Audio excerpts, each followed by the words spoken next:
मानयोग मुख मंत्री पंजाब सरदार चरणजीत सिंह चन्नी जी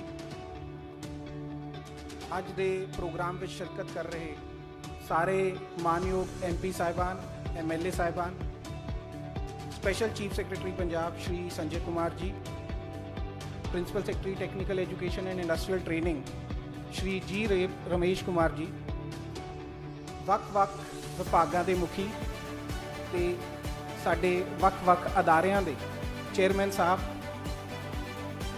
ਮੇਰੇ ਪਿਆਰੇ ਯੁਵਾ ਸਾਥੀ, ਮੈਂ ਅੱਜ ਦੇ ਇਸ ਫੰਕਸ਼ਨ ਤੇ ਤੁਹਾਡਾ ਸਾਰਿਆਂ ਦਾ ਨਿੱਘਾ ਸਵਾਗਤ ਕਰਦਾ। ਮੇਰੇ ਲਈ ਬੜੇ ਮਾਣ ਦੀ ਗੱਲ ਹੈ ਕਿ ਅੱਜ ਮੈਂ ਇਸ ਫੰਕਸ਼ਨ ਤੇ ਮਾਨਯੋਗ ਮੁੱਖ ਮੰਤਰੀ ਸਾਹਿਬ ਦੇ ਸਾਹਮਣੇ ਉਹਨਾਂ ਦੇ ਹੀ ਵਿਭਾਗ ਦੀ ਕਾਰਗੁਜ਼ਾਰੀ ਬਾਰੇ ਕੁਝ ਚਾਨਣਾ ਪਾਉਣ ਜਾ ਰਿਹਾ। 2017 जब नवी सरकार होंद विच आई तो ये जिहड़ा विभाग रोज़गार उत्पत्ति हुनर विकास और सिखलाई विभाग ये मानयोग मुख मंत्री साहब कोल इहदी कारगुजारी सांभी गई। इस विभाग ने पिछले 5 सालों विच इन्हां दी अगवाई विच बहुत तरक्की की है ते अज मैं तुहानूं इस विभाग की कारगुजारी बारे कुछ छोटा जिहा चानना पावांगा। सब तो पहला अज दा जिहड़ा ये मौका साडी 7वें मैगा रोज़गार मेले की फैलीसिटेशन सैरेमनी का हैगा, उहदे बारे मैं थोड़े जे इतिहास ते तुहानूं चानना पावां तां असीं 5 मैगा रोज़गार मेले मानयोग मुख मंत्री जी की अगवाई विच अगस्त 2017 तो फिजिकल मोड विच 2019 तक लगाए। फिर कोविड महामारी ने आके हर किसी की तरह साडे विभाग का भी जिहड़ी कारगुजारी है उसनूं अस्त व्यस्त करता, पर यह मानयोग मुख्यमंत्री जी की दृढ़ निश्चय सीगा कि इस महामारी के समय विच भी असीं बच्चियां नूं, बेरोज़गार नौजवानों नूं जिहड़ा रोज़गार है वो मुहैया करवाना ही है। इसनूं मुख रखते हुए असीं 6वां मैगा रोज़गार मेला वर्चुअल मोड विच करवाया, जिहदे नाल ही असी हाई एंड जॉब मेला भी वर्चुअल मोड विच करवाया, जिस विच बहुत उगी कंपनियां माइक्रोसॉफ्ट, बायजूस वर्गी कंपनियां ने शिरकत की। इस तो अलावा मानयोग मुख मंत्री जी की अगवाई विच विभाग वालों बहुत सारे उदम किए गए। मैं एक एक करके तुहानूं उन्हां बारे दसना चाहांगा, जिवें कि इन्हां दी अगवाई विच मेरा काम मेरा मान स्कीम, आर्टिफिशियल इंटैलीजेंस ते डेटा एनालिटिक्स का IIT रोपड़ नाल कोर्स, फॉरेन सैल ਅਤੇ ਹੋਰ बहुत ਇਹੋ ਜਿਹੇ ਉਪਰਾਲੇ ਨੇ ਜਿਹੜੇ ਮਾਨਯੋਗ ਮੁੱਖ ਮੰਤਰੀ ਜੀ ਆਪਣੀ ਸਪੀਚ ਵਿੱਚ ਤੁਹਾਨੂੰ ਆਪਣੇ ਸ਼ਬਦਾਂ ਵਿੱਚ ਉਹਦੇ ਬਾਰੇ ਚਾਨਣਾ ਪਾਣਗੇ। ਮੇਰੇ ਲਈ ਬੜੇ ਮਾਣ ਦੀ ਗੱਲ ਹੈ ਕਿ ਅੱਜ ਮੁੱਖ ਮੰਤਰੀ ਜੀ ਸਾਡੇ ਇੱਥੇ ਸ਼ਿਰਕਤ ਕਰ ਰਹੇ ਨੇ ਤੇ ਜਿਹੜਾ ਬਾਕੀ ਪ੍ਰੋਗਰਾਮ ਹੈਗਾ ਉਹ ਇਹਨਾਂ ਦੀ ਅਗਵਾਈ ਵਿੱਚ ਬਹੁਤ ਹੀ ਵਧੀਆ ਤਰੀਕੇ ਨਾਲ ਇਹਨਾਂ ਦੀ अगवाई विच कीता जाएगा, मुकम्मल किया जाएगा। मैं अज इस समागम ते आन ते इन्हां दा बहुत बहुत धन्नवादी।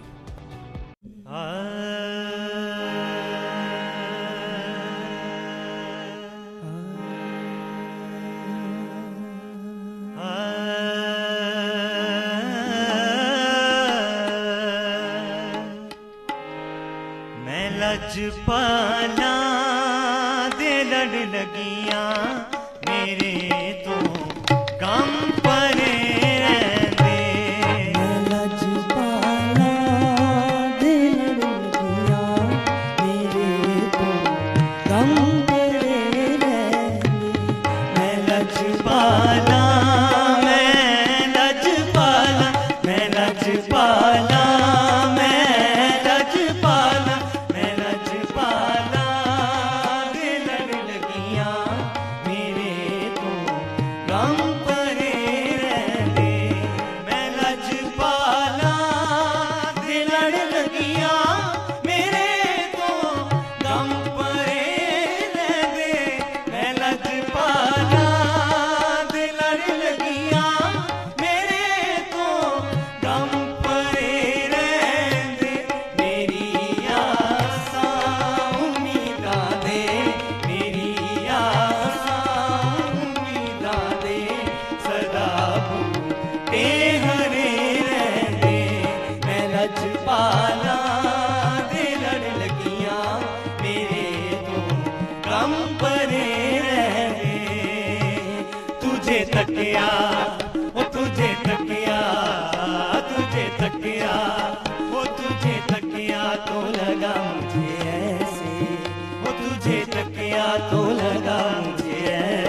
जुगनी ओ मेरे आव जुगनी कहंदी आ फिर नाम साईं दा लैंदी आ फिर मेरे आव जुगनी कहंदी आ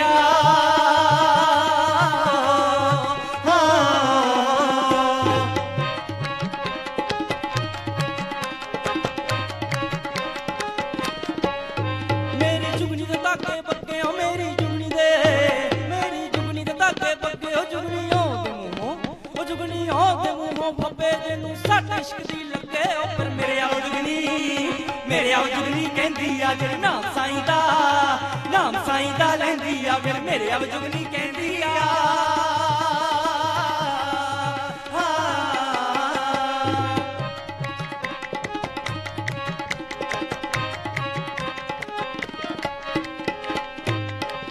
ओ जुगनी जावड़ी बाजार अगे टांगा दे पिछे कार जुगनी फस गई विचकार वही फिर मेरे आव जुगनी कहंदी आ जे नाम साईं दा लैंदी आ फिर मेरे आव जुगनी कहंदी आ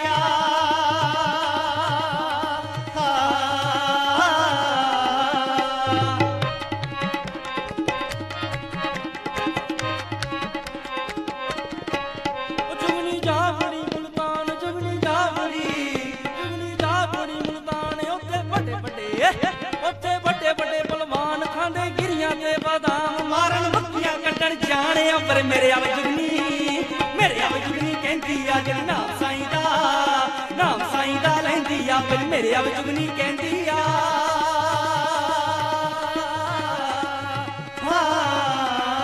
ओ रत्ती तेरी बेढोल मेरे लुंगी बट पवानियां मैं रेशम दियां डोरां वे कोई आंदा जांदा अखों वे हो गया वे कोई आंदा जांदा अखों वे हो गया वे मैं दूर तो बेड़िया दूर तो वे सुनिया दूर तो पहचान दियां डोरां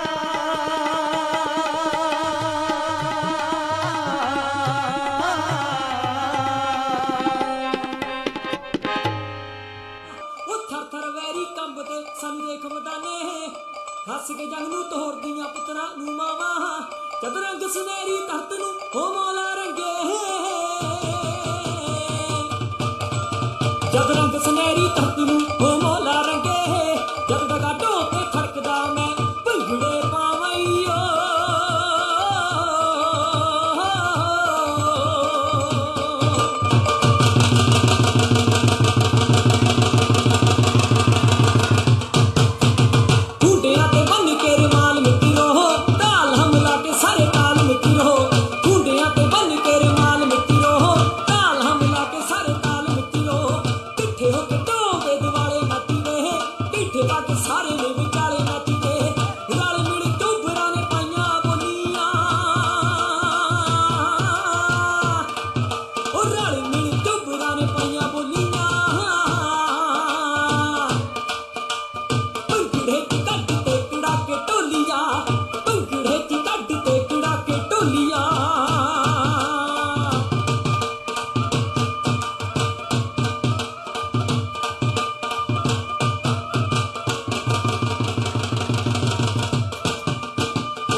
ਸੋਹਣੇ ਲੱਗਦੇ ਨੱਚਦੇ ਪੰਜਾਬੀ ਕਿੰਨੇ ਸੋਹਣੇ ਲੱਗਦੇ ਨੱਚਦੇ ਪੰਜਾਬੀ ਕਿੰਨੇ ਸੋਹਣੇ ਲੱਗਦੇ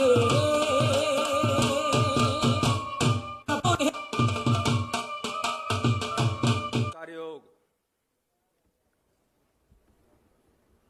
ਇਸ ਹਲਕੇ ਦੇ ਐਮਪੀ ਸਾਹਿਬ ਸਰਦਾਰ ਜਸਵੀਰ ਸਿੰਘ ਡਿੰਪਾ ਜੀ, ਇਸ ਹਲਕੇ ਦੇ ਐਮਐਲਏ ਸਾਹਿਬ ਰਾਣਾ ਗੁਰਜੀਤ ਸਿੰਘ ਜੀ,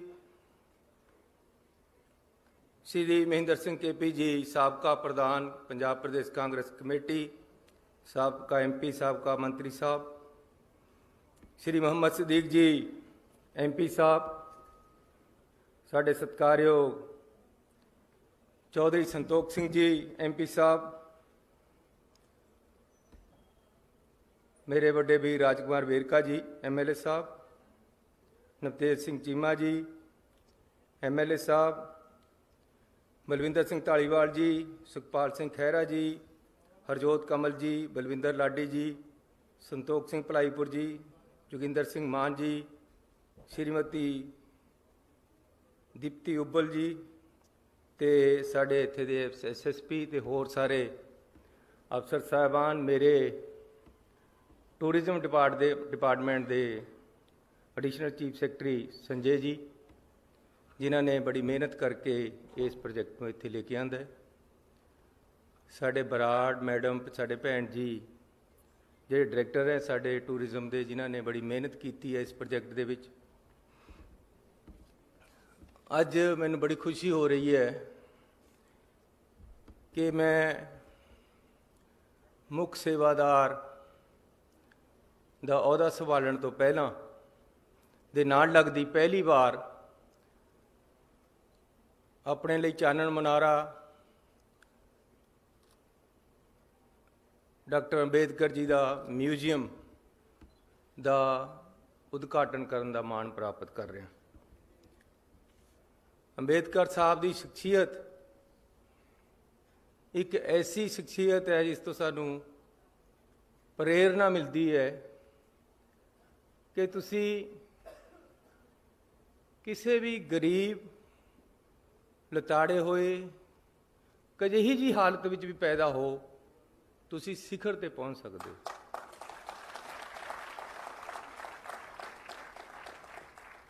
ਜ਼ਰੂਰੀ ਨਹੀਂ ਤੁਹਾਨੂੰ ਬਹੁਤ ਚੰਗਾ এনवायरमेंट ਮਿਲੇ ਅੱਗੇ ਵਧਣ ਵਾਸਤੇ।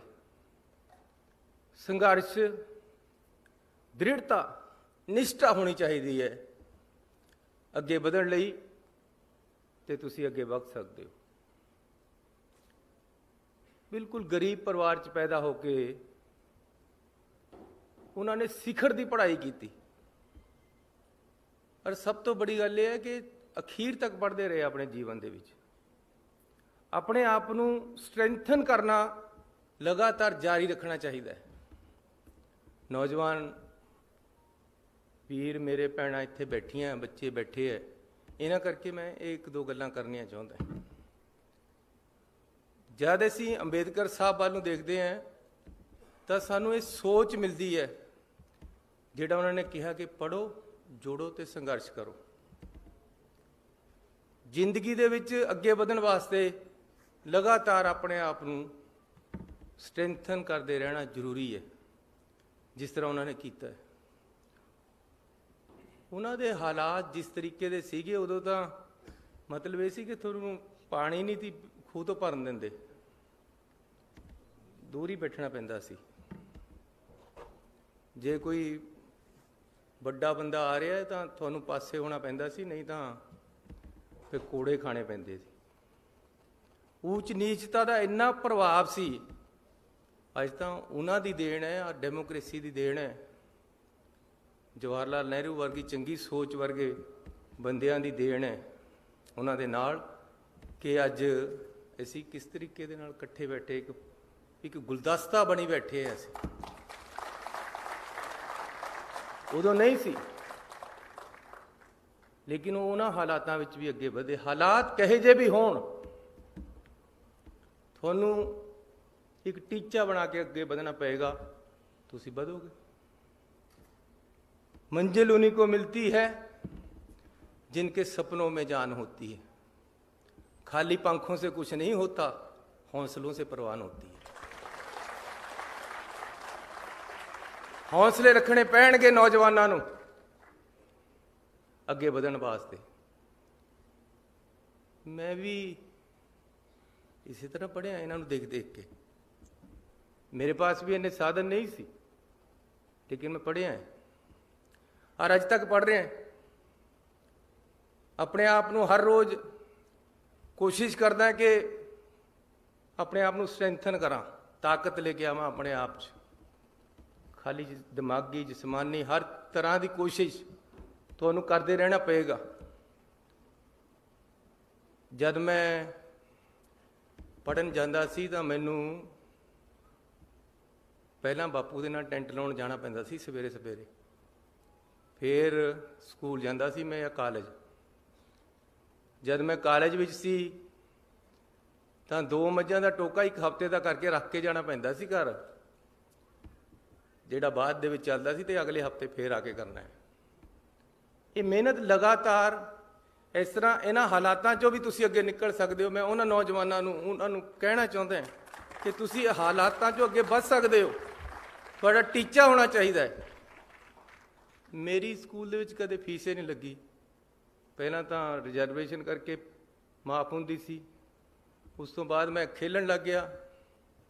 ਕਾਲਜ ਦੇ ਵਿੱਚ ਮੈਂ ਸਿਰਫ ਇੱਕ ਵਾਰ ਫੀਸ ਦਿੱਤੀ ਹੈ, ਉਸ ਤੋਂ ਬਾਅਦ ਸਪੋਰਟਸ ਬੇਸ ਤੇ ਮੇਰੀ ਐਡਮਿਸ਼ਨ ਰਹੀ ਹੈ।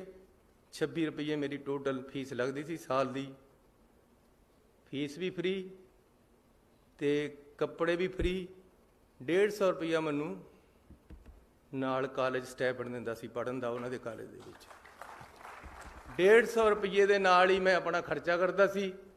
ਮੈਂ ਆਪਣੇ ਮਾਪਿਆਂ ਤੇ ਫਿਰ ਕਦੇ ਪੈਸਾ ਨਹੀਂ ਲਿਆ। ਜਦ ਮੈਂ 10ਵੀਂ ਕ੍ਰੋਸ ਕਰ ਗਿਆ ਫਿਰ ਵਜੀਫੇ ਪਰੇ ਕੰਮ ਚੱਲਿਆ। ਆ ਵਜੀਫਾ ਖੇਡਾਂ ਦਾ, ਉਹਦੇ ਨਾਲ ਪੜ੍ਹਦਾ ਸੀ ਮੈਂ। ਹੈਂਡਬਾਲ ਖੇਡਦਾ ਰਿਹਾ, 3 ਵਾਰ ਅਸੀਂ 골ਡ ਮੈਡਲ ਜਿੱਤਿਆ ਹੈਂਡਬਾਲ ਦੇ ਵਿੱਚ ਪੰਜਾਬ ਯੂਨੀਵਰਸਿਟੀ ਤੋਂ। ਪਹਿਲਾਂ ਮੈਂ BA ਕੀਤੀ, ਫਿਰ ਲਾਅ ਕਰ ਲਿਆ। ਜਦ ਮੈਂ ਪਹਿਲੀ ਵਾਰ MLA ਬਣਿਆ ਤਾਂ ਮੈਂ MBA ਕੀਤੀ PTU ਤੋਂ, ਮੈਂ ਤਾਂ ਸਟੂਡੈਂਟ ਵੀ ਹਾਂ। जब मैं दूसरी बार MLA बनया तो मैं पंजाब यूनिवर्सिटी तो MA की पोलीटिकल साइंस की। जिस दिन टिकटां वंडणियां सी, देखो तुसीं हैरानी की गल, उधर टिकटां वंडने की मीटिंग होनी सी, उधर मेरा पेपर सीगा। मैं कहा जी मैं तो पेपर जाना। कहते कल नूं मीटिंग है, नहीं मिस कर सकता। मैं कहा पेपर भी नहीं मिस कर सकता। कितनी ग्रेटनेस है राहुल गांधी दी। कहते मेरा जहाज ले जा। मैं उन्होंने जहाज पर आ गया। मेरा भी निश्चा सी, उहदी भी दयालता सी कि मैनू जहाज देता अपना। मैं उन्होंने जहाज पर आके अपने टीचर नूं उत्थे ही बुलाया। रास्ते में असीं पढ़ते आए, सवेरे पेपर दिता, सारी रात सुता नहीं। पेपर दे के मैं फिर मुड़ गया, MA पास हो गया। हुण मैं PhD कर रहा। तो वह भी पंजाब यूनिवर्सिटी तो इंडियन नैशनल कांग्रेस से कर रहे हैं। रात मैं 2 बजे विहला होया, 2 तो 3 अपने टीचर के नाल बैठे हैं, क्योंकि मैं किसी तरह भी दिसंबर के विच अपना थीसिस सबमिट करना है। सो जब तुसी निश्चा करोगे तो जरूर तरक्की मिलेगी, मंजिल मिल ही जाएगी एक दिन। भटकते भटकते ही सही, गुमराह तो वो हैं जो घर से निकले ही नहीं।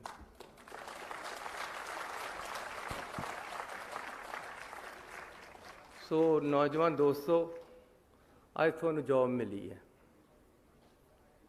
ये कोई आखिरी जॉब नहीं है जी। अज 15-20 हज़ार 25 हज़ार 50 हज़ार दी मिली है। तरक्की करो, और बहुत दुनिया पई है सितारों से आगे जहाँ और भी हैं। थानू लगातार अपने आप को बिल्ड करना है। जेडे अज क्लर्क लगे हैं, मेरा भाई मनमोहन सिंह वो लग्या सी JE ओवरसीर कहते सी उदों, डिप्लोमा करके। उस तो बाद उन्हें नौकरी दे विच डिग्री की, ਫਿਰ BA ਕੀਤੀ, ਫਿਰ ਲਾਅ ਕੀਤਾ, ਫਿਰ ਇੰਜੀਨੀਅਰਿੰਗ ਦੀ ਵੱਡੀ ਡਿਗਰੀ ਕੀਤੀ, ਇੰਜੀਨੀਅਰ ਇਨ ਚੀਫ, ਹੁਣ ਉਹ ਰਿਟਾਇਰ ਹੋਇਆ। ਮਤਲਬ ਸਭ ਤੋਂ ਛੋਟੀ ਪੌੜੀ ਤੋਂ ਉਤਰ ਕੇ ਸਭ ਤੋਂ ਲਾਸਟ ਪੌੜੀ ਤੇ ਗਿਆ ਹੈ। ਉਹਦਾ ਕਾਰਨ ਕਿਆ ਹੈ ਕਿ ਲਗਾਤਾਰ ਆਪਣੇ ਆਪ ਨੂੰ ਸਟਰੈਂਥਨ ਕਰਦਾ ਰਿਹਾ।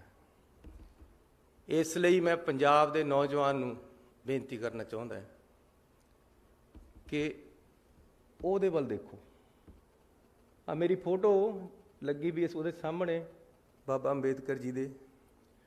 ਮੈਂ ਕਿਹਾ ਯਾਰ ਜਿਹਨੇ ਆਹ ਬਣਾਇਆ, ਮੈਂ ਨਹੀਂ ਬਣਾਇਆ ਇਹ ਡਿਜ਼ਾਈਨ, ਮੈਨੂੰ ਬੜਾ ਚੰਗਾ ਲੱਗਿਆ ਕਿ ਮੈਂ ਉਹਦੇ ਵੱਲ ਨੂੰ ਦੇਖ ਰਿਹਾ ਤੇ ਉਹ ਮੇਰੇ ਵੱਲ ਨੂੰ ਦੇਖ ਰਿਹਾ।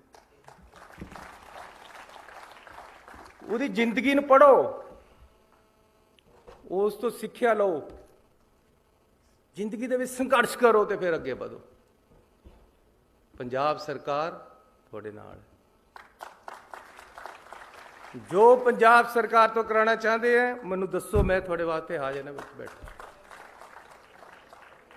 ਮੇਰਾ ਕਿਹੜੇ ਟੈਲੀਫੋਨ ਬੰਦ ਹੁੰਦਾ? ਇਹ ਹੋ ਸਕਦਾ ਕਿ ਵੀ ਕਈ ਵਾਰ ਮੈਂ ਇੱਥੇ ਲੈਕਚਰ ਕਰ ਰਿਹਾ, ਉੱਥੇ ਕਾਲ ਮਿਸ ਹੋ ਜੇ, ਲੇਕਿਨ ਖੁੱਲ੍ਹਾ ਹੈ ਹਰ ਟਾਈਮ, ਦਿਨ ਰਾਤ ਖੁੱਲ੍ਹਾ ਹੈ। ਨਾਲੇ ਰਾਤ ਮੈਨੂੰ 1:30 ਵਜੇ ਇੱਕ ਟੈਲੀਫੋਨ ਆ ਗਿਆ, ਬਾਈ ਜੀ ਗਲਤੀ ਮਾਫ ਪਾਈ ਸੀ, ਮੈਂ ਤੁਹਾਨੂੰ ਕਹਿੰਦਾ ਰਾਤ ਨੂੰ ਕਰ ਲਿਆ। ਮੈਂ ਨਹੀਂ, ਮੇਰੇ ਵਾਸਤੇ ਤਾਂ ਸਵੇਰੇ ਹੀ ਕਰ ਲੈ। 1:30 ਵਜੇ ਮੈਂ ਕਈਆਂ ਨੂੰ ਕਹਿੰਦਾ ਯਾਰ ਦਿਨ 'ਚ ਕਰ ਲੈ ਕਰ, ਪਰ ਕਈਆਂ ਦੀ ਆਦਤ ਹੈ ਕਿ ਰਾਤ ਨੂੰ ਨਹੀਂ ਕਰਨਾ। ਇੱਕ ਬਾਹਰ ਤੋਂ ਆ ਗਿਆ ਰਾਤ ਟੈਲੀਫੋਨ। ਇਸ ਤਰ੍ਹਾਂ ਕਿ ਮੈਨੂੰ ਆਦਤ ਹੈ ਕਿ ਮੈਂ ਬੈਲ ਬੰਦ ਕਰਕੇ ਨਹੀਂ ਸੌ ਸਕਦਾ ਟੈਲੀਫੋਨ ਦੀ, ਕਿਉਂਕਿ ਕਿਸੇ ਨੂੰ ਜ਼ਰੂਰਤ ਹੋ ਸਕਦੀ ਹੈ ਰਾਤ ਨੂੰ।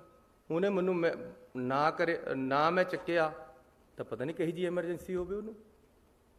ਲੇਕਿਨ ਫਿਰ 1:30 ਵਜੇ ਵਾਲਾ ਜਿਹੜਾ ਜਗਾ ਦਿੰਦਾ ਹੈ, ਫਿਰ 2 ਵਜੇ ਵਾਲਾ ਜਗਾ ਦਿੰਦਾ, ਫਿਰ ਨੀਂਦ ਨਹੀਂ ਹੁੰਦੀ ਪੂਰੀ। ਪਰ ਇਹ ਹੈ ਕਿ ਮੈਂ ਆਪਣੀ ਆਦਤ 'ਤੇ ਮਜਬੂਰ ਹੈ ਕਿ ਮੈਂ ਟੈਲੀਫੋਨ ਬੰਦ ਕਰਕੇ ਨਹੀਂ ਸੌ ਸਕਦਾ, ਕਿਉਂਕਿ ਪਤਾ ਨਹੀਂ ਕਿਹਦਾ ਆ ਜਾਣਾ ਜ਼ਰੂਰਤ ਵਾਲੇ ਨੂੰ।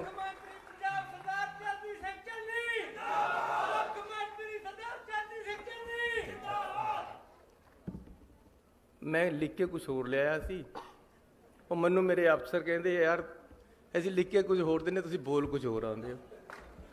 ਮੈਨੂੰ ਨਹੀਂ ਆਉਂਦਾ ਪਸੰਦ ਲਿਖਿਆ ਵਾ, ਮੈਂ ਆਪਣੇ ਦਿਲ ਤੇ ਬੋਲਦਾ, ਜੋ ਮੇਰੇ ਅੰਦਰ ਹੈ ਮੈਂ ਉਹ ਬੋਲਦਾ। ਮੇਰੇ ਅੰਦਰ ਇਹ ਹੈ ਕਿ ਮੈਂ ਪੰਜਾਬ ਨੂੰ ਅੱਗੇ ਲੈ ਕੇ ਜਾਣਾ ਚਾਹੁੰਦਾ ਹਾਂ। ਮੈਨੂੰ ਤੁਸੀਂ ਮੁੱਖ ਮੰਤਰੀ ਬਣਾਤਾ, ਮੇਰੇ ਭਾਂਡੇ ਵਿੱਚ ਤਾਂ ਇੰਨੀ ਜਗ੍ਹਾ ਵੀ ਨਹੀਂ ਸੀ ਜਿੰਨੀ ਤੁਸੀਂ ਪਾਤੀ ਹੈ। ਲੇਕਿਨ ਹੁਣ ਮੈਂ ਉਹਨਾਂ ਦੇ ਭਾਂਡੇ ਭਰਨਾ ਚਾਹੁੰਦਾ ਜਿਨ੍ਹਾਂ ਦੇ ਭਾਂਡੇ ਅੱਜ ਤੱਕ ਨਹੀਂ ਭਰੇ, ਖਾਲੀ ਪੇ ਢੀਕ ਰਹੇ ਪਾੜੇ। ਮੈਂ ਉਹਨਾਂ ਪੰਜਾਬੀਆਂ ਨੂੰ, ਉਹਨਾਂ ਪੰਜਾਬ ਦੇ ਨੌਜਵਾਨਾਂ ਨੂੰ ਅੱਗੇ ਲੈ ਕੇ ਜਾਣਾ ਚਾਹੁੰਦਾ ਜਿਨ੍ਹਾਂ ਨੂੰ ਓਪਰਚੁਨਿਟੀ ਨਹੀਂ ਮਿਲ ਰਹੀ। ਮੈਂ ਉਹਨਾਂ ਨੂੰ ਓਪਰਚੁਨਿਟੀ ਦੇਣਾ ਚਾਹੁੰਦਾ ਕਿ ਆਓ ਆ ਸਟੇਜ ਖਾਲੀ ਆ, ਤੁਸੀਂ ਬੈਠੋ। ਜੇ ਮੈਂ ਬਣ ਸਕਦਾ ਮੁੱਖ ਮੰਤਰੀ, ਜਿਹਦਾ ਬਾਪ ਦਾਦਾ ਰਿਹਾ ਹੀ ਕੁਛ ਨਹੀਂ, ਜਿਹਦਾ ਬਾਪ ਦਾਦਾ ਕਦੇ ਮੰਤਰੀ ਨਹੀਂ ਰਿਹਾ, ਮੁੱਖ ਮੰਤਰੀ ਨਹੀਂ ਰਿਹਾ, ਸੋਚ ਹੀ ਨਹੀਂ ਸੀ, ਫਿਰ ਤੁਸੀਂ ਕਿਉਂ ਨਹੀਂ ਬਣ ਸਕਦੇ? ਯਾਰ ਤੁਸੀਂ ਤਾਂ ਮੇਰੇ ਨਾਲ ਸਾਰੇ ਚੰਗੇ ਹੋ। ਜਿਹੜੇ ਮੇਰੇ ਹਾਲਾਤ ਸੀ, ਜੇ ਉਹਨਾਂ ਹਾਲਾਤਾਂ 'ਚ ਤੁਹਾਨੂੰ ਰੱਖਾਂ ਤਾਂ ਤੁਸੀਂ ਬਹੁਤ ਉੱਪਰ ਹੋ, ਤੁਸੀਂ ਮੇਰੇ ਤੋਂ ਬਹੁਤ ਅੱਗੇ ਜਾ ਸਕਦੇ ਹੋ। ਨੌਜਵਾਨੋ, ਤੁਸੀਂ ਪੰਜਾਬ ਨੂੰ ਅੱਗੇ ਲੈ ਕੇ ਜਾਓਗੇ, ਬਹੁਤ ਸੰਘਰਸ਼ ਕਰਨਾ ਪਏਗਾ। ਅੰਬੇਦਕਰ ਵੱਲ ਨੂੰ ਦੇਖ ਕੇ ਸੋਚ ਰੱਖਣੀ ਪਏਗੀ। ਉਹ ਅੰਬੇਦਕਰ ਜੀ ਨੇ ਲਾਅ ਕਰ ਲਿਆ ਸੀ, ਆਖਰੀ ਬਾਹਰੋਂ ਡਿਗਰੀ ਲੈ ਲਈ, ਲੇਕਿਨ ਫਿਰ ਇਕਨੋਮਿਕਸ ਪੜ੍ਹਨ ਲੱਗ ਗਏ। ਉਹ ਕਹਿੰਦੇ ਇਹਦੇ 'ਚ ਵੀ ਮਹਾਰਤ ਕਰਨੀ ਹੈ। ਹਰ ਚੀਜ਼ ਦੇ ਵਿੱਚ ਮਹਾਰਤ ਤੁਹਾਨੂੰ ਲੈ ਕੇ ਆਉਣੀ ਪਏਗੀ, ਤਾਂ ਤੁਸੀਂ ਅੱਗੇ ਵਧੋਗੇ, ਤਾਂ ਪੰਜਾਬ ਤਰੱਕੀ ਕਰੇਗਾ। ਜਿਹੜਾ ਥੱਲੇ ਬੈਠਾ ਹੈ ਉਸ ਨੂੰ ਖਿੱਚ ਕੇ ਉੱਪਰ ਕਰਨਾ ਹੈ, ਉਹਨੂੰ ਨਾਲ ਲਿਆਉਣਾ ਹੈ, ਖੜਾ ਕਰਨਾ ਹੈ, ਤਾਂ ਤੁਹਾਡੀ ਤਾਕਤ ਹੋਏਗੀ। ਇੱਕ ਦੂਜੇ ਦੀ ਤਾਕਤ ਦੇ ਨਾਲ ਪੰਜਾਬ ਅੱਗੇ ਵਧੇਗਾ, ਸਦਭਾਵਨਾ ਦੇ ਨਾਲ। ਸੋ ਅੱਜ ਅਸੀਂ 150 ਕਰੋੜ ਰੁਪਈਆ ਲਗਾ ਕੇ ਅੰਬੇਦਕਰ ਸਾਹਿਬ ਦਾ ਮਿਊਜ਼ੀਅਮ ਇੱਥੇ ਤਿਆਰ ਕਰ ਰਹੇ, ਤਾਂ ਕਿ ਮੇਰੇ ਪੰਜਾਬ ਦੇ, ਦੇਸ਼ ਦੇ, ਦੁਨੀਆ ਦੇ ਲੋਕ ਆ ਕੇ ਦੇਖਣ ਤੇ ਉਸ ਤੋਂ ਸਿੱਖਣ ਕਿ ਕਿਸ ਤਰ੍ਹਾਂ ਅੱਗੇ ਵਧਣਾ ਹੁੰਦਾ ਤੇ ਕਿਆ ਕਿਆ ਉਹਨਾਂ ਦੇ ਗੁਣ ਸੀ, ਉਹਨਾਂ ਨੂੰ ਗ੍ਰਹਿਣ ਕਰਨ। ਕਿਸ ਤਰ੍ਹਾਂ ਉਹਨਾਂ ਨੇ ਕਨਸਟੀਟਿਊਸ਼ਨ ਲਿਖਿਆ, ਕਿਸ ਤਰ੍ਹਾਂ ਕਨਸਟੀਟਿਊਸ਼ਨ ਦੀ ਕਿਆ ਭਾਵਨਾ ਹੈ, ਕਿਸ ਤਰ੍ਹਾਂ ਏਕਤਾ ਅਤੇ ਅਖੰਡਤਾ ਦੇਸ਼ ਦੀ ਨੂੰ ਕਾਇਮ ਰੱਖਣਾ ਹੈ, ਕਿਸ ਤਰ੍ਹਾਂ ਅਸੀਂ ਆਪਣੇ ਦੇਸ਼ ਨੂੰ ਮੂਹਰੇ ਰੱਖ ਕੇ ਦੇਸ਼ ਦੇ ਝੰਡੇ ਨੂੰ ਬੁਲੰਦ ਕਰਨਾ ਹੈ। ਉਹ ਅਸੀਂ ਇਸ ਮਿਊਜ਼ੀਅਮ ਵਿੱਚੋਂ ਆ ਕੇ ਦੇਖਾਂਗੇ ਤੇ ਸਿੱਖਾਂਗੇ ਤੇ ਅੱਗੇ ਵਧਾਂਗੇ। ਮੈਨੂੰ ਹੁਣ ਇੱਥੇ ਬੋਲ ਰਹੇ ਸੀ ਕਿ ਜੀ ਇਹਨੂੰ ਸਾਰਾ ਕੁਝ ਇਹ ਆਰਕੀਟੈਕਟ ਇਹਨਾਂ ਨੇ ਕੀਤਾ ਹੈ। ਅਸੀਂ ਡਿਸਕਸ ਕਰਨ ਲੱਗੇ ਕਿ ਜੀ ਇਹ ਮਿਊਜ਼ੀਅਮ ਬਣਾਉਣਾ ਮੇਰੀ ਦਿਲ ਦੀ ਸੋਚ ਹੈ ਵੀ ਆਪਾਂ ਬਣਾਉਣਾ। ਮੈਂ ਧੰਨਵਾਦ ਕਰਦਾ ਪਿਛਲੇ ਮੁੱਖ ਮੰਤਰੀ ਜੀ ਦਾ, ਮੈਂ ਉਹਨਾਂ ਨੂੰ ਜਾ ਕੇ ਕਿਹਾ, ਉਹ ਕਹਿੰਦੇ ਬਣਨਾ ਜ਼ਰੂਰੀ ਹੈ, ਬਣਾਓ। ਮੈਨੂੰ ਉਹਨਾਂ ਨੇ ਹੱਲਾਸ਼ੇਰੀ ਦਿੱਤੀ ਕੈਪਟਨ ਅਮਰਿੰਦਰ ਸਿੰਘ ਨੇ ਕਿ ਬਣਾਓ ਚੰਨੀ ਜੀ, ਤੁਹਾਡੀ ਸੋਚ ਹੈ, ਤੁਸੀਂ ਕਰੋ। ਮੈਂ ਕਿਹਾ ਜੀ ਇਹਦੇ ਵਾਸਤੇ ਅਸੀਂ ਪੈਸੇ ਵੀ ਆਪ ਹੀ ਅਰੇਂਜ ਕਰ ਲਾਂਗੇ। 150 ਕਰੋੜ ਰੁਪਈਆ ਯੂਨੀਵਰਸਿਟੀ ਦੇ ਰਹੀ ਹੈ, ਇਹ ਯੂਨੀਵਰਸਿਟੀ ਦਾ ਐਸੈਟ ਵੀ ਹੈ। ਮੈਂ ਯੂਨੀਵਰਸਿਟੀ ਦੇ ਸਾਰੇ ਲੋਕਾਂ ਨੂੰ ਧੰਨਵਾਦ ਦੇਣਾ ਚਾਹੁੰਦਾ ਕਿ ਤੁਹਾਡਾ ਵੀ ਐਸੈਟ ਹੈ, ਇਹ ਤੁਹਾਡਾ ਹੀ ਹੈ, ਤੁਸੀਂ ਹੀ ਇੱਥੇ ਚਲਾਉਣਾ ਤੇ ਤੁਹਾਡੀ ਹੀ ਜ਼ਮੀਨ ਤੇ ਬਣ ਰਿਹਾ ਹੈ। ਤੁਸੀਂ 10 ਏਕੜ ਇਸ ਵਾਸਤੇ ਦਿੱਤੀ ਹੈ, ਮੈਂ ਤੁਹਾਨੂੰ 50 ਏਕੜ ਇਸ ਤੋਂ ਪਿੱਛੇ ਤੁਹਾਡੇ ਵਾਸਤੇ ਹੋਰ ਲੈ ਕੇ ਦੇਣਾ, ਇਸ ਤੁਹਾਡੇ ਕੰਮ ਵਾਸਤੇ। ਸੋ ਜਦੋਂ ਅਸੀਂ ਇਹਨੂੰ ਬਣਾਉਣ ਲੱਗੇ, ਸੋਚਣ ਲੱਗੇ, ਕਿਹਾ ਮੈਂ ਕਿਹਾ ਯਾਰ ਇਹਨੂੰ ਇਸ ਤਰ੍ਹਾਂ ਦਾ ਬਣਨਾ ਕਿ ਦੂਰ ਤੇ ਪਤਾ ਲੱਗੇ ਕਿ ਇਹ ਹਿੰਦੁਸਤਾਨ ਦਾ ਨਿਸ਼ਾਨ ਹੈ ਇੱਕ, ਇਹ ਹਿੰਦੁਸਤਾਨ ਇਹਦੇ ਵਿੱਚ ਝਲਕਦਾ ਹੋਵੇ, ਸਾਡਾ ਕੰਸਟੀਟਿਊਸ਼ਨ ਇਹਦੇ ਝਲਕਦਾ ਹੋਵੇ, ਅੰਬੇਦਕਰ ਸਾਹਿਬ ਇਸ ਤਰ੍ਹਾਂ ਝਲਕਦਾ ਹੋਵੇ। ਮੈਨੂੰ ਕਹਿੰਦੇ ਜੀ ਕਿਸ ਤਰ੍ਹਾਂ ਬਣੇਗਾ? ਮੈਨੂੰ ਕੋਈ ਐਂਬਲਮ ਦੇ ਗਿਆ ਸੀ ਐਡਾ, ਉਹਦੇ ਥੱਲੇ ਇੱਦਾਂ ਪਿੱਲਰ ਲਾ ਕੇ ਉੱਪਰ ਐਂਬਲਮ ਲੱਗਿਆ ਹੋਇਆ ਸੀ, ਜਿਸ ਤਰ੍ਹਾਂ ਉਹ ਉੱਪਰ ਲੱਗਿਆ ਹੋਇਆ। ਮੈਂ ਉਹ ਚੱਕ ਕੇ ਇਹਨਾਂ ਦੇ ਮੂਹਰੇ ਆ ਰੱਖਤਾ। ਮੈਂ ਕਿਹਾ ਆਪਾਂ ਇਸ ਤਰ੍ਹਾਂ ਹੀ ਬਣਾਉਣਾ ਹੈ, ਸਾਡਾ ਦੇਸ਼ ਇਹਦੇ 'ਚ ਝਲਕਦਾ ਹੋਵੇ, ਉਹਦਾ ਚਿੰਨ੍ਹ ਇਹਦੇ 'ਚ ਝਲਕਦਾ ਹੋਵੇ, ਅੰਬੇਦਕਰ ਦਾ ਉਹਦੀ ਝਲਕ ਮਿਲੇ, ਉਹਦੀ ਬਿਲਡਿੰਗ 'ਚੋਂ ਹੀ ਅੰਦਰਲੇ ਕਿਤੇ ਜਾ ਕੇ ਪਤਾ ਲੱਗਣਾ। ਮੈਂ ਵੇਰਕਾ ਜੀ ਦਾ ਬੜਾ ਧੰਨਵਾਦੀ ਹਾਂ, ਇਹਨਾਂ ਨੇ ਇਹਦੇ 'ਚ ਸਾਡੀ ਬੜੀ ਮਦਦ ਕੀਤੀ, ਇਹਨਾਂ ਨੂੰ ਵੀ ਅਸੀਂ ਇਹ ਸਾਰਾ ਦਿਖਾਇਆ। ਸੋ ਅਸੀਂ ਅੰਬੇਦਕਰ ਜੀ ਨੂੰ ਇੱਥੇ ਉਹਨਾਂ ਦਾ ਮਿਊਜ਼ੀਅਮ ਬਣਾ ਕੇ, ਪੂਰੇ ਵਰਲਡ ਕਲਾਸ ਦਾ ਮਿਊਜ਼ੀਅਮ, ਬਹੁਤ ਵਧੀਆ ਇਸ ਨੂੰ ਬਣਾਇਆ ਜਾਏਗਾ। 150 ਕਰੋੜ ਰੁਪਈਆ ਇਹਦੇ 'ਚ ਲੱਗੇਗਾ। ਇਸ ਦੇ ਨਾਲ ਨਾਲ ਉਹਨਾਂ ਦੇ ਨਾਮ 'ਤੇ, ਕਿਉਂਕਿ ਜੇ ਅਸੀਂ ਕਿਸੇ ਗਰੀਬ ਨੂੰ ਉੱਪਰ ਚੱਕਣਾ ਚਾਹੁੰਦੇ ਹਾਂ, ਆਟਾ ਦਾਲਾਂ ਦੇ ਨਾਲ ਉਹ ਨਹੀਂ ਉਹਨੇ ਚੱਕ ਹੋਣਾ। ਤੁਸੀਂ ਰੋਜ਼ ਮਹਾਰਾ ਦੀ ਆਟਾ ਦਾਲ ਦੇ ਦਿਓ ਉਹਨੂੰ, ਉਹਨੇ ਆਟਾ ਦਾਲ ਖਾੜੀਆਂ ਆਪਣਾ ਸੌਂ ਜਾਣੇ। ਲੇਕਿਨ ਜੇ ਉਹਦੇ ਬੱਚੇ ਨੂੰ ਤੁਸੀਂ ਪੜ੍ਹਾਈ ਦੇਤੀ, ਉਹ ਆਪੇ ਬੜਾ ਹੋ ਕੇ ਆਪੇ ਅੱਗੇ ਆ ਕੇ ਆਪਣੀ ਵੀ ਗਰੀਬੀ ਚੱਕ ਦੇਗਾ, ਆਪਣੇ ਮਾਂ-ਬਾਪ ਦੀ ਵੀ ਚੱਕ ਦੇਗਾ। ਇਸ ਕਰਕੇ ਐਜੂਕੇਸ਼ਨ ਸਿਸਟਮ ਨੂੰ ਸਟਰੈਂਥਨ ਕਰਨਾ ਹੈ। ਸਭ ਤੋਂ ਬੜੀ ਚੀਜ਼ ਹੀ ਐਜੂਕੇਸ਼ਨ ਹੈ। ਮੇਰਾ ਬਾਪੂ ਮੈਨੂੰ ਪੜ੍ਹਾਇਆ, ਮੇਰੇ ਭਾਈਆਂ ਨੂੰ ਪੜ੍ਹਾਇਆ। ਇੱਕ ਮੇਰਾ ਭਰਾ ਡਾਕਟਰ ਹੈ, ਇੱਕ ਚੀਫ ਇੰਜੀਨੀਅਰ ਰਿਟਾਇਰ ਹੋਇਆ, ਇੱਕ ਮੈਂ ਹਾਂ, ਇੱਕ ਮੇਰੇ ਤੋਂ ਛੋਟਾ ਹੈ। ਲੇਕਿਨ ਐਜੂਕੇਸ਼ਨ ਉਹਦੀ ਸੋਚ ਸੀ, ਅੰਬੇਦਕਰ ਦੀ ਸੋਚ ਉਹਦੇ 'ਚ ਸੀਗੀ, ਸਾਡੇ 'ਚ ਆ ਗਈ। ਅੰਬੇਦਕਰ ਦੀ ਸੋਚ ਸੀ ਕਿ ਜੀ ਪੜ੍ਹੋ। ਪੜ੍ਹੋਗੇ ਕਿੱਥੇ ਤੇ ਜੇ ਇਨਫਰਾਸਟ੍ਰਕਚਰ ਨਹੀਂ ਹੈ ਪੜ੍ਹਾਈ ਦੇ ਬੱਚਿਆਂ ਵਾਸਤੇ, ਗਰੀਬਾਂ ਵਾਸਤੇ, ਮਿਡਲ ਕਲਾਸ ਦੇ ਲੋਕਾਂ ਵਾਸਤੇ, ਜਿਹੜੇ ਫੀਸਾਂ ਨਹੀਂ ਦੇ ਸਕਦੇ ਬੜੀਆਂ ਯੂਨੀਵਰਸਿਟੀਆਂ ਦੀਆਂ, ਉਹ ਕਿੱਥੇ ਤੇ ਪੜ੍ਹਨਗੇ? ਇਸ ਲਈ ਅਸੀਂ ਬੱਚਿਆਂ ਨੂੰ ਇਨਫਰਾਸਟ੍ਰਕਚਰ ਦੇਣਾ, ਪੜ੍ਹਾਈ ਦੇ ਇੰਸਟੀਟਿਊਸ਼ਨ ਦੇਣੇ। ਇੱਥੇ ਅਸੀਂ ਇੱਕ IIM ਦੇ ਨਾਲ ਮਿਲ ਕੇ ਮੈਨੇਜਮੈਂਟ ਕਾਲਜ ਬਾਬਾ ਅੰਬੇਦਕਰ ਸਾਹਿਬ ਦੇ ਨਾਮ 'ਤੇ ਅੱਜ ਹੀ ਮੈਂ ਘੋਸ਼ਣਾ ਕਰਦਾ ਕਿ ਇੱਥੇ ਸਥਾਪਿਤ ਕਰਾਂਗਾ।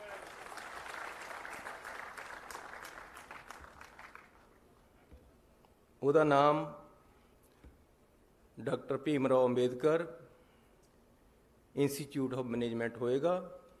IIM ਦੇ ਲੈਵਲ ਦਾ, ਅੰਮ੍ਰਿਤਸਰ ਦੀ IIM ਦੇ ਨਾਲ ਮਿਲ ਕੇ ਇਹ ਇੰਸਟੀਚਿਊਟ ਬਣੇਗਾ। ਇੱਕ ਸਕੂਲ ਆਫ ਅੰਬੇਦਕਰ ਥਾਟਸ ਦਾ ਬਣੇਗਾ ਇੱਥੇ, ਤਾਂ ਕਿ ਉਹਨਾਂ ਦੀ ਜਿਹੜੀ ਸੋਚ ਹੈ ਉਸ ਨੂੰ ਅੱਗੇ ਵਧਾਇਆ ਜਾ ਸਕੇ।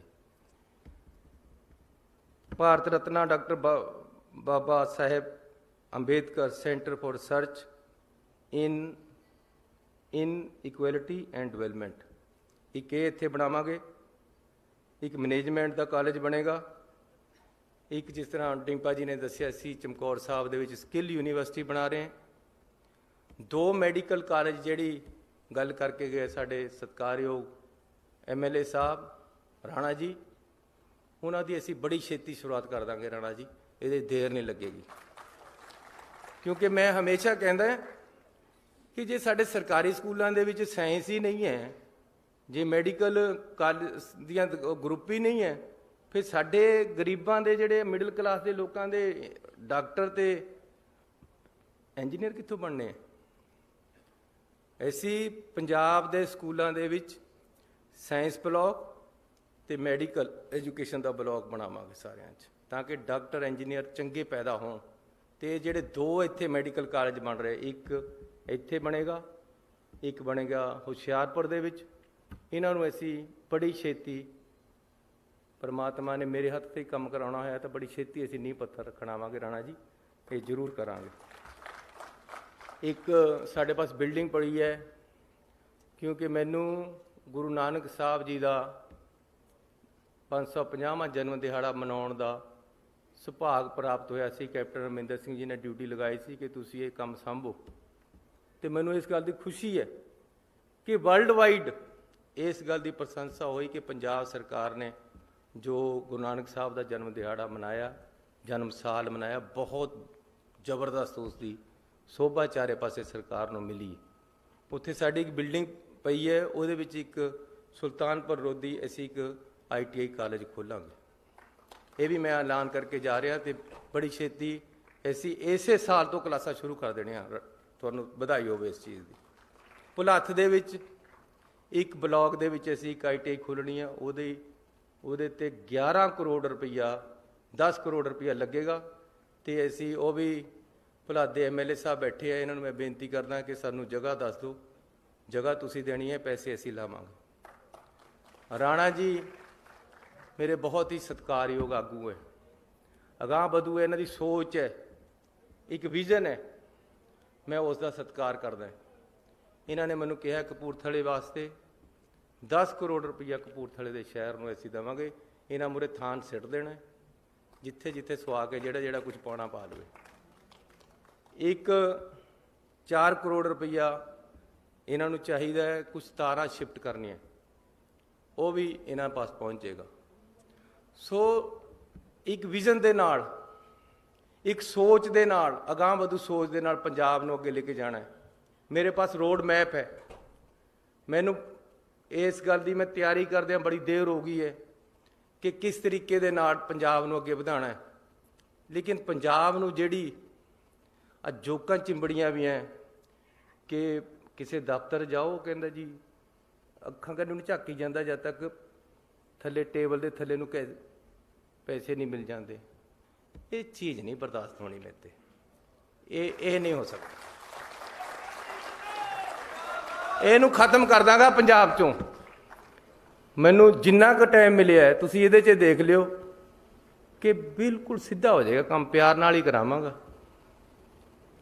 ਮੈਂ ਮਿਊਨਿਸਪਲ ਕਮੇਟੀ ਦਾ ਪ੍ਰਧਾਨ ਸੀ, ਉਸ ਤੋਂ ਬਾਅਦ ਮੈਂ MLA ਵੀ ਰਹਿ ਲਿਆ, ਮੰਤਰੀ ਵੀ ਰਹਿ ਲਿਆ, ਹੁਣ ਤੁਸੀਂ ਮੁੱਖ ਮੰਤਰੀ ਬਣਾਤਾ ਹੈ। ਲੇਕਿਨ ਉਹ ਮੈਨੂੰ ਸਭ ਤੋਂ ਅੱਛਾ ਪੀਰੀਅਡ ਲੱਗਦਾ ਸੀ ਕਿ ਨੇੜੇ ਹੋ ਕੇ ਲੋਕਾਂ ਦੀ ਸੇਵਾ ਕਰਨੀ ਤੇ ਕਮੇਟੀਆਂ ਦੇ ਵਿੱਚ 22% ਕਮਿਸ਼ਨ।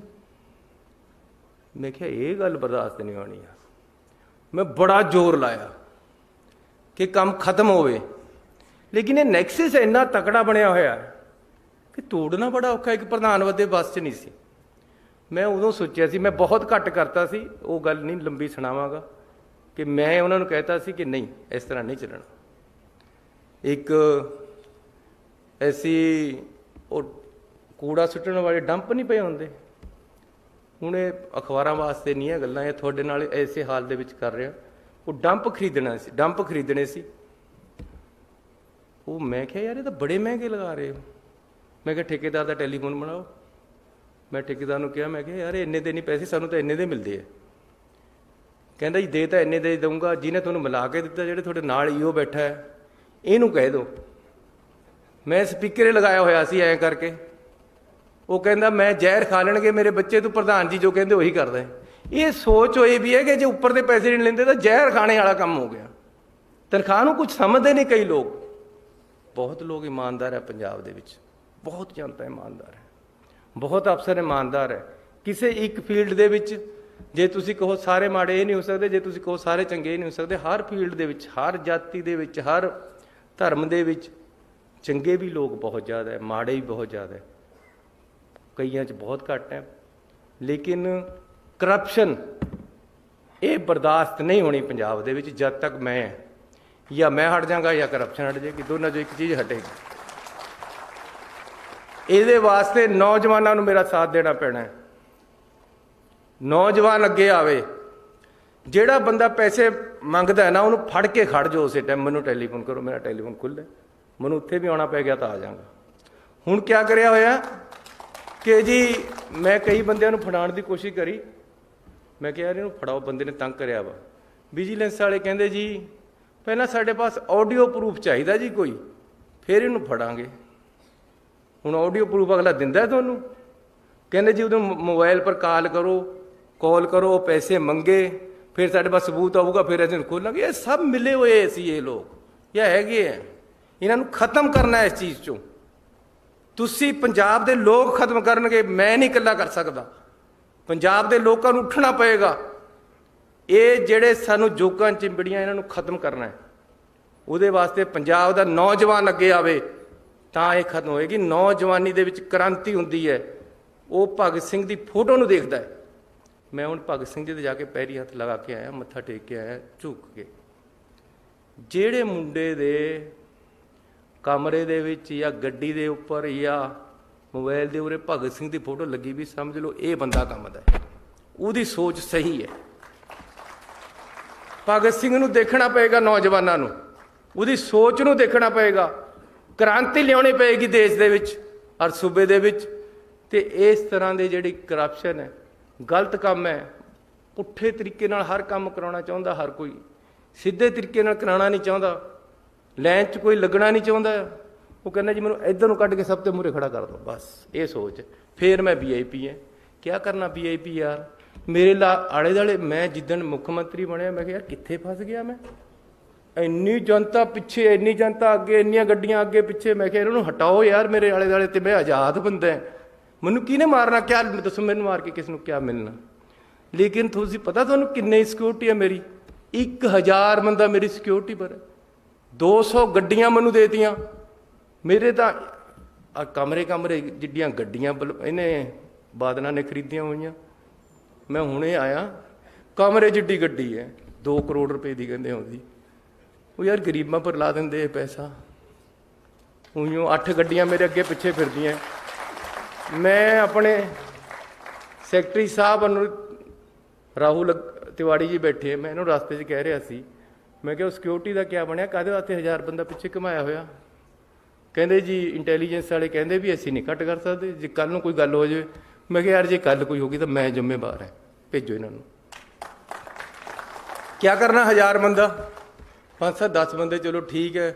ਕਈ ਜਗ੍ਹਾ ਲੋਕ ਵੀ ਜ਼ਿਆਦਾ ਅੱਗੇ ਨੂੰ ਆ ਜਾਂਦੇ ਕਿ ਮਿਲਣਾ ਹੀ ਜ਼ਰੂਰ ਹੈ, ਥੋੜ੍ਹਾ ਜਿਹਾ ਤਰੀਕੇ ਨਾਲ ਉਹਨਾਂ ਨੂੰ ਸੈੱਟ ਕਰ ਦੇਣਗੇ। ਉਹ ਇਸ ਤੋਂ ਜ਼ਿਆਦਾ ਤਾਂ ਕੁਛ ਨਹੀਂ, ਸਿੰਬਲ ਬਣ ਗਿਆ ਇੱਕ ਕਿ ਜੀ ਗਨਮੈਨ ਇੰਨੇ ਜ਼ਿਆਦਾ ਪਿੱਛੇ। ਹੁਣ ਮੈਂ ਸੁਖਬੀਰ ਬਾਦਲ ਥੋੜ੍ਹੋ ਯਾਰ ਵੀ ਮੈਂ ਦਿਖਾਣਾ ਕਿ ਜੀ ਐਡੀ ਬੜੀ ਕਾਰਵਾਈ ਆ ਰਹੀ ਹੈ, ਕਿਉਂਕਿ ਲੋਕਾਂ ਦੀ ਪਿੱਛੇ ਲੱਗਦੀ ਨਹੀਂ, ਉਹ ਇਹਨਾਂ ਦੀ ਉਹ ਲਾਈ ਫਿਰੀ ਜਾਂਦੇ ਆ। ਪਬਲਿਕ ਉਹਨਾਂ ਦੇ ਨਾਲ ਤੁਰਨੇ ਨੂੰ ਤਿਆਰ ਨਹੀਂ। ਉਹ ਕਹਿੰਦੇ ਚਲੋ ਇਹੀ 1000 ਬੰਦਾ ਪਿੱਛੇ ਸਿਕਿਉਰਿਟੀ ਦੇ ਨਾਂ ਪਰ ਪਿੱਛੇ ਤੋਰ ਲਓ। ਇਸ ਕਰਕੇ ਨੌਜਵਾਨ ਵੀਰੋ, ਇਹ ਸਮਝ ਲਓ ਤੁਹਾਡਾ ਭਰਾ ਮੁੱਖ ਮੰਤਰੀ ਹੈ ਤੇ ਤੁਹਾਨੂੰ ਐਡਜਸਟ ਕਰਨਾ ਹੈ। ਇਹ ਸਮਝ ਲਓ ਕਿ ਜਿੰਨੀ ਕੁ ਸਮਰੱਥਾ ਨੌਕਰੀਆਂ ਦੀ ਪੰਜਾਬ ਸਰਕਾਰ ਕੋਲ ਹੈ, ਉਨੀ ਤਾਂ ਮੈਂ 4 ਮਹੀਨਿਆਂ 'ਚ ਭਰ ਦੇਣੀ। ਮੈਂ ਅੱਜ ਇਹਨਾਂ ਨੂੰ ਕਿਹਾ ਵੀ 1,00,000 ਨੌਕਰੀ ਹੋਰ ਕੱਢੋ। ਆ ਤੁਸੀਂ ਦੇਖੋ ਸਾਡੇ ਪਿੱਛੇ ਮੇਰੀ ਇੰਨੀ ਲੜਾਈ ਹੋਈ। ਹੁਣ ਇੱਕ ਮੰਤਰੀ ਦੀ ਜਿੰਨੀ ਕੈਬਨਿਟ ਚੱਲਦੀ ਉਨੀ ਕੁ ਚੱਲੇਗੀ ਨਾ। ਕਹਿੰਦੇ ਜੀ ਕਲਾਸ D ਦੀਆਂ ਨੌਕਰੀਆਂ ਆਊਟਸੋਰਸ ਕਰਨੀਆਂ। ਮੈਂ ਕਿਹਾ ਵੀ ਕਲਾਸ D ਦੀਆਂ ਹੀ ਕਾਹਤੇ ਕਰਨੀਆਂ, ਫਿਰ ਕਲਾਸ A ਦੀਆਂ ਵੀ ਕਰ ਲਓ। ਕਲਾਸ D ਦੇ ਵਿੱਚ ਹੁਣ ਗਰੀਬੇ ਭਰਤੀ ਹੁੰਦਾ, ਚਪੜਾਸੀ, ਹੋਰ ਤਾਂ ਕਿਸੇ ਨੇ ਲੱਗਣਾ ਨਹੀਂ। ਡਰਾਈਵਰ, ਟੈਕਨੀਸ਼ੀਅਨ, ਜਿੰਨੇ ਕਲਾਸ D ਦੇ ਵਿੱਚ ਹੈ, ਉਹ ਮੇਰੇ ਡਾਇਰੈਕਟਰ ਬੈਠੇ। ਮੈਂ ਇਹਨਾਂ ਦੀ ਫਾਈਲ ਪਰ ਲਿਖ ਕੇ ਭੇਜਿਆ ਵੀ ਨਹੀਂ ਇਸ ਤਰ੍ਹਾਂ ਹੋ ਸਕਦਾ, ਹੁਣ ਮੈਂ ਕਰ ਦੇਣਾ। ਹੁਣ ਮੇਰੇ ਪਾਸ ਆ ਗਈ ਉਹ ਕੱਲ੍ਹ। ਕਲਾਸ D ਦੇ ਵੀ ਰੈਗੂਲਰ ਭਰਤੀ ਹੋਣਗੇ। ਉਹ ਕਿਤੇ ਹੋਰ ਤੇ ਆਏ ਆ, ਉਹ ਕਾਹਤੇ ਨਹੀਂ ਪੜ੍ਹ ਸਕਦੇ ਬਈ। ਜਾਂ ਫਿਰ A ਕਲਾਸ ਵਾਲਿਆਂ ਨੂੰ ਵੀ ਆਊਟਸੋਰਸ ਕਰ ਲਓ, B ਵਾਲਿਆਂ ਨੂੰ ਵੀ ਆਊਟਸੋਰਸ ਕਰ ਲਓ। ਅਫਸਰ ਤਾਂ ਲੱਗੇਗਾ ਪੱਕੀ ਤਨਖਾਹ ਪਰ 2.25 ਲੱਖ ਰੁਪਈਆ। ਜਿਹਦੀ 11,000 ਤਨਖਾਹ ਹੈ ਉਹ ਆਊਟਸੋਰਸ ਪਰ ਲੱਗੇਗਾ। ਸਾਰੀ ਉਮਰ ਉੱਪਰ ਤੇ ਤਲਵਾਰ ਲਟਕਦੀ ਰਹਿੰਦੀ ਹੈ ਕਿ ਜੀ ਅੱਜ ਕੱਢ ਦੇਵੇਂ, ਅੱਜ ਕੱਢ ਦੇਵੇਂ, ਕਿਉਂਕਿ ਨੌਕਰ ਤਾਂ ਆਊਟਸੋਰਸ ਹੈ ਜਾਂ ਕੰਟਰੈਕਟ 'ਤੇ ਹੈ। ਚਪੜਾਸੀ ਕੋਈ ਆਮ ਚੀਜ਼ ਨਹੀਂ ਹੈ, ਟੈਕਨੀਸ਼ੀਅਨ, ਡਰਾਈਵਰ ਕੋਈ ਆਮ ਚੀਜ਼ ਨਹੀਂ ਹੈ। ਇਹ ਵੀ ਅਸੀਂ ਉਹਦੇ ਪਰੇ ਭਰਨੇ ਹੈ। ਰੈਗੂਲਰ ਹੀ ਭਰਨੇ ਜਿਸ ਤਰ੍ਹਾਂ ਦੂਸਰੇ ਭਰਦੇ। ਸੋ ਮੈਂ ਤੁਹਾਡਾ ਜ਼ਿਆਦਾ ਹੀ ਟਾਈਮ ਲੈ ਗਿਆ ਕੁਝ। ਤੁਹਾਡਾ ਬਹੁਤ ਧੰਨਵਾਦ। ਪਰਮਾਤਮਾ ਤੁਹਾਨੂੰ ਤਰੱਕੀਆਂ ਬਖਸ਼ੇ। ਅੰਬੇਦਕਰ ਜੀ ਦੀ ਸੋਚ, ਉਹਨਾਂ ਦੇ ਦੱਸੇ ਹੋਏ ਰਸਤੇ 'ਤੇ ਅਸੀਂ ਚੱਲੀਏ। ਹਿੰਦੁਸਤਾਨ ਦੇ ਸੰਵਿਧਾਨ ਨੂੰ ਤਕੜਾ ਰੱਖੀਏ, ਦੇਸ਼ ਦੇ ਵਿੱਚ ਨਿਸ਼ਠਾ ਰੱਖੀਏ, ਦੇਸ਼ ਦੇ ਵਿੱਚ ਏਕਤਾ ਬਣੀ ਰਹੇ। ਕੋਈ ਸਾਡੇ ਵੱਲ ਨੂੰ ਝਾਕਦਾ ਨਹੀਂ, ਕੋਈ ਪਾਕਿਸਤਾਨ ਸਾਡਾ ਬੈਰੀ ਨਹੀਂ ਬਣ ਸਕਦਾ ਜੇ ਅਸੀਂ ਆਪ ਇਕੱਠੇ ਰਹਾਂਗੇ। ਇਸ ਕਰਕੇ ਏਕਤਾ ਰੱਖੋ, ਤਕੜੇ ਹੋ ਕੇ ਦੇਸ਼ ਨੂੰ ਅੱਗੇ ਲਿਜਾਣ ਲਈ ਨੌਜਵਾਨ ਅੱਗੇ ਆਵੇ ਤੇ ਆਪਾਂ ਸਾਰੇ ਆਪਣੇ ਸੂਬੇ ਨੂੰ ਇੰਨਾ ਵਧੀਆ ਬਣਾ ਦਈਏ ਕਿ ਲੋਕ ਕਹਿਣ ਵੀ ਇਹ ਪੰਜਾਬ ਕਰਾਂ ਕੀ ਸਿਫਤ ਤੇਰੀ, ਸ਼ਾਨਾਂ ਦੇ ਸਭ ਸਮਾਨ ਤੇਰੇ। ਬਹੁਤ ਧੰਨਵਾਦ।